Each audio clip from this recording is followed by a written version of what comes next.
একটাই কথা বলবো,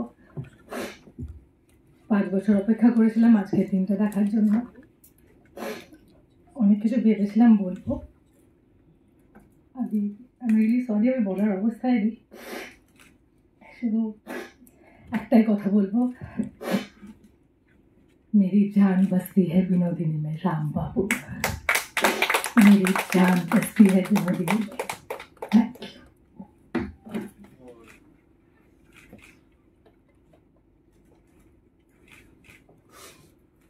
थैंक यू। প্রমোদ ফিল্মসের তরফ থেকে প্রতীক চক্রবর্তীকে বলবো মিডিয়াকে কিছু বলার জন্য। হাই, আমি প্রতীক। আমার গলা খারাপ আর বাংলা একটু সিধা যারা, তো আমার থেকে ভালো চাপ নিও। একটু এদিকে দাও, এটা মাঝখানে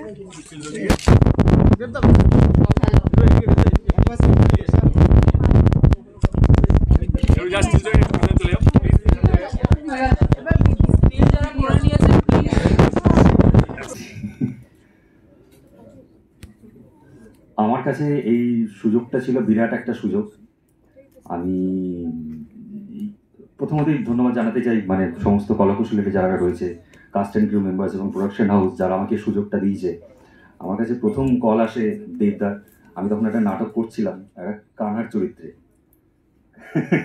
তখন এই ফোনটা আসে, এই কাজের সুযোগটা পাই। তো সব শেষে আজকে এত ঝড়ঝাপটা পেরিয়ে এই কাজটা আমি করতে পেরেছি, এই এত বড় কাজের সঙ্গে যে আমি যুক্ত হতে পেরেছি, এটাই আমার কাছে অনেক বিরাট বিরাট পাওয়া। আমি কাল 2 দিন ধরে ঠিক মতন খেতে পারিনি, ঠিক মতন ঘুমোতে পারিনি, এবং গানটা যখন প্রথম রিলিজ হয় কানা, তখন আমি আর আমার ওয়াইফ মিমি দুজনেই বাড়িতে ছিলাম। আমি হাউ হাউ করে কেঁদেছি গানটা দেখে।